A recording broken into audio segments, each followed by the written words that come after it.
నమస్తే welcome to మనం TV నా పేరు వలి ప్రస్తుతం లైవ్ లో జాయిన్ అయ్యారు జనసేన పార్టీ రాష్ట్ర అధికార ప్రతినిధి అడ్వకేట్ రజనీ గారు వారితో మాట్లాడదాం రజనీ గారు నమస్తే అండి నమస్తే వలి గారు రజనీ గారు జనసేన అధినేత పవన్ కళ్యాణ్ గారు పిఠాపురంలో అద్భుత మెజారిటీతో గెలిచారు సో చాలా మంది ఇప్పుడు మంత్రివర్గానికి సంబంధించి చర్చ జరుగుతుంది సో మంత్రివర్గంలో పవన్ కళ్యాణ్ గారు ఉంటారు డిప్యూటీ సీఎం గా ఉంటారు ఆయన ఏ శాఖ తీసుకోవాలని చెప్పి చర్చ కూడా పెద్ద ఎత్తున జరుగుతుంది కొంతమంది ఏమో ఫ్యాన్స్ హోంమంత్రి కావాలంటున్నారు మరికొంతమంది ఏమో ఆయనకి వ్యవసాయం అంటే చాలా ఇష్టం చాలా సందర్భాల్లో పవన్ కళ్యాణ్ గారు కూడా చెప్పారు సో తనకున్నటువంటి ఫామ్ హౌస్లో వ్యవసాయం చేస్తూ ఉంటారు పచ్చని చెట్ల మధ్య కూర్చుంటూ ఉంటారు పాడి పశువుల్ని సో పోషిస్తూ ఉంటారు సో ఆయనకు అది ఇష్టం ఎందుకంటే కౌలు రైతులకు కూడా ఆయనే స్వచ్ఛందంగా తన కష్టపడి సంపాదించిన డబ్బును వాళ్ళకి సాయం చేసిన పరిస్థితి కూడా చూసాం సో కొంతమంది వ్యవసాయ శాఖ కూడా అంటున్నారు మీకున్నటువంటి సమాచారం ఏంటి ఏం జరిగే అవకాశం కనిపిస్తుంది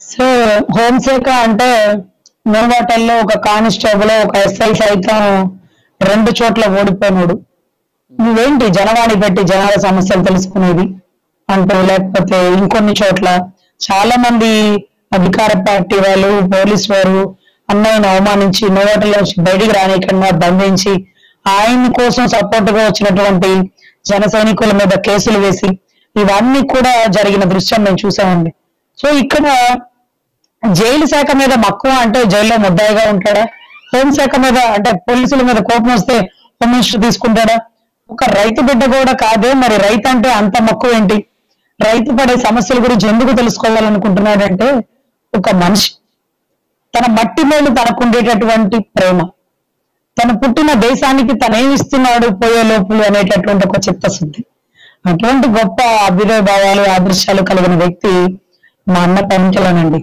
ఈరోజు ఏ శాఖలో కూర్చున్నా సరే ఆయన నక్షత్రాల మధ్యలో వెలిగేటటువంటి చంద్రుడిలాగే కనపడతారండి చంద్రుడి చుట్టూ చాలా చుక్కలు ఉంటాయి ఎన్ని చుక్కలైనా చంద్రుడి కంటే కాంతిని ఇవ్వలేమేమో బహుశా సో అటువంటి కాంతివంతమైన ప్రశాంతమైన మా అన్న పవన్ అన్న అప్పుడప్పుడు మండే సూర్యుడిలాగా ఉన్నప్పటికీ ప్రశాంతమైన చంద్రుడు అండి మా పట్ల కానీ జనసేనకు కూడా మహిళల పట్ల కానీ కేవలం శత్రువుకే ఆయన మండే సూర్యులా కనపడతాడు రాష్ట్ర ప్రజలందరికీ ప్రశాంతమైన చంద్రులాగే ఉంటాడు ఎనివే ఏ శాఖ తీసుకుంటున్నారు అనే దానికంటే కేంద్రంలో ఒక కీలక స్థానంలో కూర్చోబోతున్నారు అనేటటువంటి వార్త మేము వింటున్నామండి ఎందుకంటే ఉన్న శాఖలు 4 ఉన్నాయి అనుకోండి మనకి ఇచ్చేవి ఆ 4గిట్లో నేను ఒక శాఖ తీసుకొని ఏం చేస్తాను ఆ శాఖకు మీరే న్యాయం చేయండి అంటూ ఆ ప్రాతినిధ్యం కూడా అవతల వ్యక్తికి అవకాశం కల్పించి ఎన్డీఏలో ఒక కీలక పాత్ర పోషిస్తారండి ఎందుకంటే రాష్ట్రాలని ప్రభావితం చేయగల వ్యక్తి పక్క రాష్ట్రంలో కూడా ఆయన క్రేజ్ ఏంటో తెలిసినటువంటి వ్యక్తి ఈరోజు ఈ రాష్ట్ర సీఎం అండి పక్క రాష్ట్రానికి వెళ్తే ఎవరో తెలియదండి లాస్ట్ టైం మేము ఢిల్లీ సుప్రీంకోర్టుకు వెళ్ళినప్పుడు అక్కడ సంబంధించి ఒక ఆంధ్ర భవన్ కి అందరూ ఎమ్మెల్యేలు మినిస్టర్లు వాళ్ళు వీళ్ళు వచ్చారండి ఆఖరికి ఒకానొక టైంలో కొన్ని ఏరియా ఛత్తీస్గఢ్ కి సంబంధించి గోవాకి సంబంధించి సీఎం గారు కూడా ఎవరో వచ్చారట ఆయన ఎవరో కూడా నాకు తెలియదు నాకు అసలు గుర్తే ఉండదు కానీ అప్పట్లో సల్మాన్ ఖాన్ గారు సుప్రీంకోర్టుకు ఒక కేసు పని మీద వస్తే ఇదిగో ఆయన సల్మాన్ ఖాన్ అంటూ మేము అందరం గుర్తుపట్టాం కానీ పక్క రాష్ట్రాల్లో కీలక వ్యక్తులు వచ్చినప్పుడు మేము గుర్తుపట్టలేము ఎందుకంటే చాలా మంది సీఎంలు వస్తుంటారు పోతుంటారు అందరూ మనకి అన్ని రాష్ట్రాల సీఎంలు మనకి గుర్తుండాలి లేదు కనీసం పేరు తెలిసిన మనిషి గుర్తుండడు కానీ అన్ని రాష్ట్రాలకి గుర్తుండే ఒకే ఒక్క వ్యక్తి నిజాయితీకి నిలుటద్దాం మా అన్న కళ్యాణ్ బాబు అండి అసలు మహారాష్ట్రకి వెళ్ళినా గోవాకి వెళ్ళినా ఆయన అభిమానులు ఇక్కడ కాదండి పక్క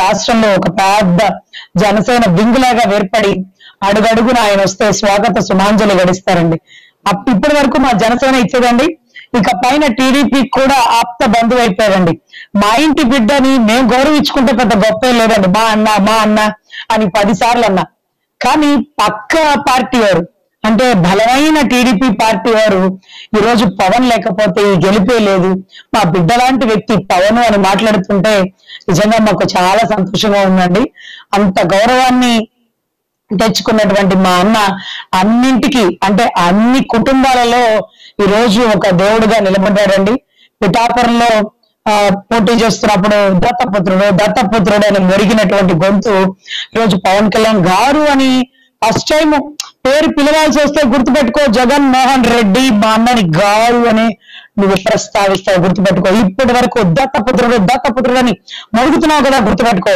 ఇక పైన ఆయన పేరు ప్రస్తావించవలసి వస్తే గుర్తుపెట్టు, ఆయన పేరు కూడా ఎప్పుడు ప్రస్తావించావు కదా. దత్తపుత్రుడు ఆయన ఒక్కడ ఉన్నాడు, దత్తపుత్రుడు అక్కడ తిరుగుతున్నాడు, దత్తపుత్రుడికి పేమెంట్ ఎండింగ్ అని మరుగుతుంటావు కదా. ఒకవేళ మా అన్న పేరు జగన్మోహన్ రెడ్డి గారు, పవన్ కళ్యాణ్ గారు, ఈ కూటమిలో ఉన్న పవన్ కళ్యాణ్ గారు కూడా అదే సార్, అదే వింత ఏంటంటే నేను ఎన్నోసార్లు డిబేట్ లో చెప్పేదానండి, నువ్వు ఒకవేళ మా అన్న పేరు పిలవాల్సి వస్తే పేరు చివర గారు పెట్టుకునే పిలిపించుకుంటాడు. గుర్తు పెట్టుకోండి, గౌరవ జగన్మోహన్ రెడ్డి గారు అని ప్రస్తావించింది టీవీ5 ఏబిఎన్ డిబేట్ లో కూడా ఉండేవాళ్ళు. ఎందుకంటే ఆ గారు అని ప్రస్తావించేలాగా మా అన్నని తీర్చిదిద్దుతాం, గారు అని ప్రస్తావించేలాగా మా అన్నకి ఆ గౌరవాన్ని దక్కిస్తాం అంటూ మేము శపథాలు చేసుకున్నామండి. మేము చేసుకున్న శపథాల కంటే దత్తపుత్రుడు కాదురా, పిఠాపురంలో దత్తాత్రేయ పుత్రుడు రై మా అన్న ఈరోజు పిఠాపురంలో పట్టాభిషేకం అవుతుంది. అరణ్యవాసం కన్నీటి పర్యంతమైనటువంటి అన్ని అరణ్య కాండలు, సుందర కాండలు అన్ని అనుభవించాక ఈ రోజు పట్టాభిషేక తరుణం చూడబోతున్నామండి. వీటన్నిటికంటే మించి ఏదైతే కూటమి కలవడానికి, భారీ గెలుపు రావడానికి man of the match, game changer అన్ని పవన్ కళ్యాణ్ గారని మనస్ఫూర్తిగా భావిస్తున్నామండి. ఎనీవే కీలక పాత్ర పోషించే పరిస్థితి కనిపిస్తుంది అంటారా? ఎందుకంటే భారతీయ జనతా పార్టీకి ఒంటరిగా ప్రభుత్వం ఏర్పాటు చేసే మెజార్టీ లేదు కాబట్టి ప్రాంతీయ పార్టీలు ప్రస్తుతం కీలక పాత్ర పోషిస్తున్న ఈ సమయంలో పవన్ కళ్యాణ్ కూడా ఎన్డీఏ వైపు చాలా కీలక పాత్ర పోషించే అవకాశం కనిపిస్తుంది. కేంద్రంలో చక్రం తిప్పే అవకాశం పవన్ కళ్యాణ్ గారు ఉండబోతున్నారు అని చెప్పి చర్చ ఉంది. ఏమంటారు? 100% అండి. ఈ టైంలో నిజంగా బీజేపీ ప్రభుత్వానికి మ్యాజిక్ ఫిగర్ దాటినప్పటికీ నితీష్ కుమార్ గారి ప్రభుత్వం, చంద్రబాబు గారి ప్రభుత్వం తోడుగా లేకపోతే పార్టీ కష్టసాధ్యమయ్యే పరిస్థితి కూడా ఎదుర్కొన్నారండి. అంటే ఛత్తీస్గఢ్ లో మెజారిటీ వచ్చింది, అక్కడ వచ్చింది, ఇక్కడ వచ్చిందన్న కొంచెం టఫ్ ఫైట్ నిలిచిందండి. దీంట్లో వీళ్ళిద్దరూ భారీ మెజారిటీతో చెయ్యందించారు. సో దాని వల్ల గెలుపు కొంచెం తేలికైంది. వీళ్ళిద్దరూ లేకపోతే కష్టసాధ్యం అయ్యే పరిస్థితి కూడా నెలకొంటుంది.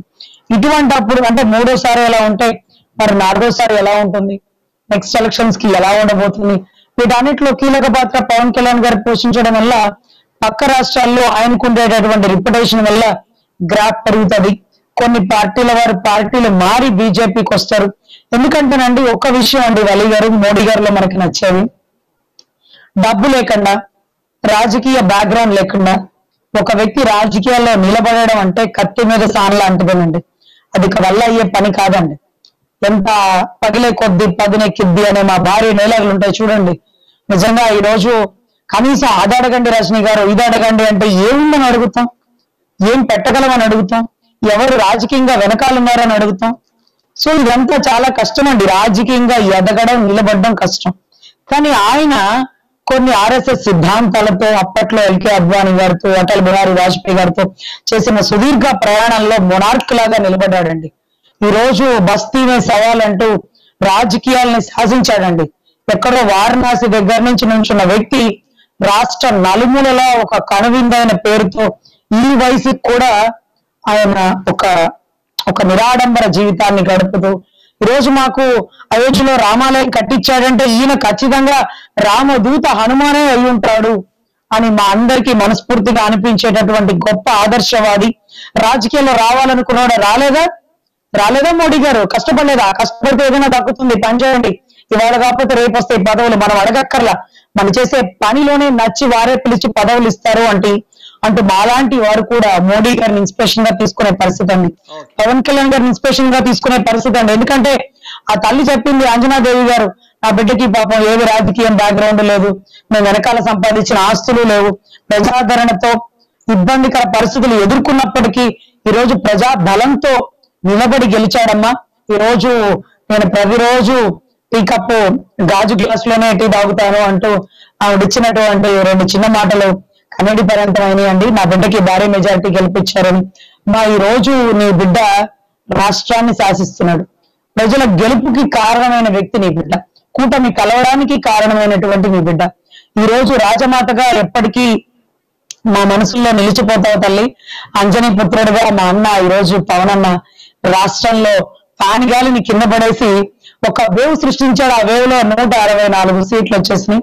ఈరోజు గెలుపుకి కొద్దో గొప్ప తన కారణం కాదు, పూర్తిగా తన కారణం ఉందని టీడీపీ వారు సైతం ఎన్డీఏలో ఉన్నటువంటి బీజేపీ వారు సైతం ఈ రోజు పవన్ కళ్యాణే కారణం అంటుంటే మా జనసేన నిజంగా చాలా సంతోషంగా ఉందండి. మా అన్న మా పార్టీకి పేరు తీసుకురావడానికి కాదు, రాష్ట్రానికే కాదు, దేశానికి కూడా తన వైపు తిప్పి చూసేలాగా తన రాష్ట్రం వైపు ఈరోజు రాష్ట్రానికి అంత పేరు తెప్పించినటువంటి మహోన్నత మహాత్ముడు ఈరోజు మా అన్న పవన్ అండి. Thank you very much Rajani గారు. నమస్తే.